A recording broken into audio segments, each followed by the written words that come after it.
Nous sommes ravis de vous retrouver pour ce deuxième rendez-vous de focus du loup à lunettes. On vous redonne le mode d'emploi, un petit agenda en introduction, les rendez-vous du mois pour les prochaines rencontres d'auteurs, illustrateurs, illustratrices dans les librairies ou leurs expositions dans les bibliothèques. Et puis, nos coups de cœur ou nos focus sur les choses dernièrement vues, lues pour vous et aussi pour nous. Sans perdre de temps, l'agenda, pour ce mois, on vous invite sur la région parisienne. Le mardi 26 mars, rendez-vous à 16h30 à la librairie Genasse, métro 7 à Paris.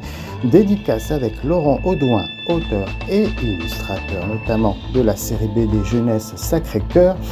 Un jeune détective passionné de gadgets qui enquêtera au début du XXe siècle à chaque épisode sur des phénomènes surnaturels à Paris, nous permettant de découvrir aussi des lieux touristiques incontournables. Donc la Tour Eiffel, le cimetière du Père-Lachaise et j'en passe auront leurs fantômes, vampires et loups-garous. Et Sacré-Cœur jouera des SOS fantômes grâce à la science efficace de ces gadgets faits main.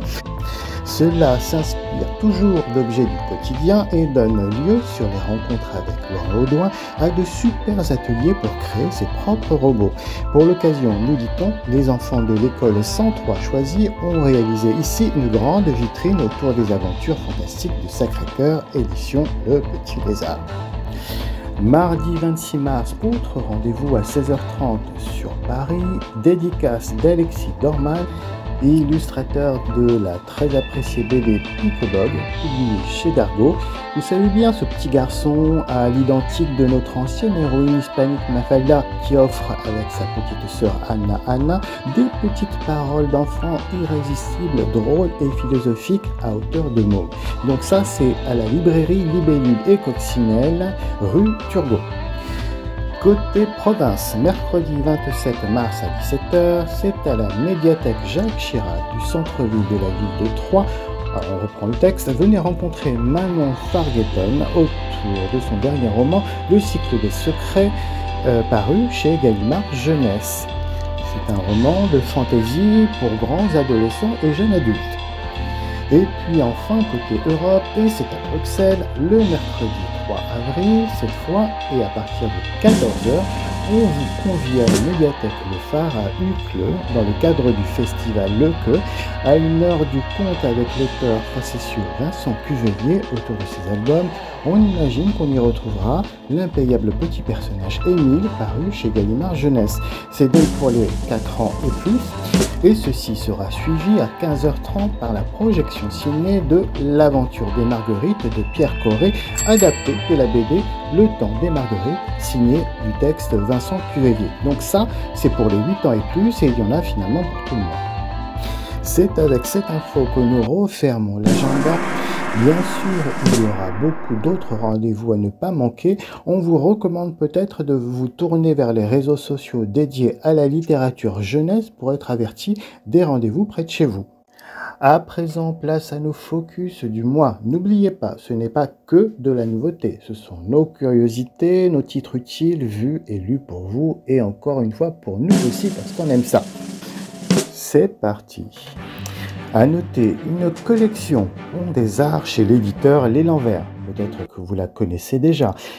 Les lecteurs pourront profiter d'une histoire et de la découverte d'une œuvre d'art, dessin, peinture, sculpture, monument, autrement que par une visite du musée. En effet, pour faire entrer les enfants dans l'œuvre choisie, L'Élan Vert conviera un auteur ou une auteure à leur imaginer une histoire. Ainsi, des thèmes importants à l'œuvre vont émerger facilement et nous faire comprendre ce qu'elle est pour son artiste. C'est bien vu, et puis cela s'accompagnera d'une astuce de l'illustrateur-illustratrice qui empruntera le style de l'œuvre pour nous expliquer aussi une période artistique, le fond et la forme donc. Ces albums se montreront complémentaires d'une prochaine visite de musée avec des enfants qui seront déjà un peu imprégnés.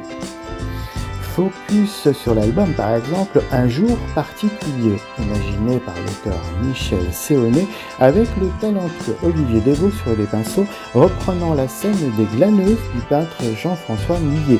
C'est du coup très intéressant de se décaler dans le monde paysan français d'une autre époque où les enfants n'allaient pas obligatoirement à l'école comme aujourd'hui et où la petite Jeanne-Marie a l'âge pour qu'on lui confie enfin une tâche importante et elle va alors porter de l'eau et de quoi se revigorer à l'ensemble des ramasseuses de grains de blé, les fameuses glaneuses.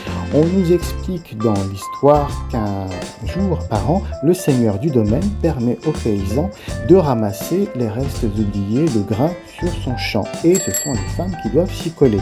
Mais c'est important, c'est du grain pour faire de la farine, pour faire du pain, pour toute une année et nourrir une famille.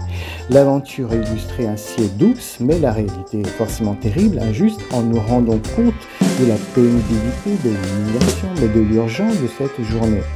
Les enfants pourront comprendre sans doute pourquoi les parents parfois se montrent durs quand on gaspille la nourriture et surtout le pain sur la table. Deuxième album que l'on a aimé autour de la vulgarisation de l'art, La jeune fille à la robe dorée et La ronde de nuit de Rembrandt. Par les auteurs Jean-Paul Schutten et Martine van der Linden et c'est publié chez l'éditeur Palette. L'album va nous offrir une analyse ludique et simple de cette œuvre très connue, La ronde de nuit du peintre hollandais Rembrandt, qui pourrait naturellement passer un peu au-dessus des têtes de nos jeunes lecteurs. Qu'y aura-t-il d'important dans cette scène de peinture pour des enfants? Avec l'histoire fictive imaginée, on va ici aussi partir d'une petite fille qui aura entendu que le célèbre peintre viendra mettre sa ville à l'honneur sur cette toile, mais qui pourra y figurer, y être immortalisée.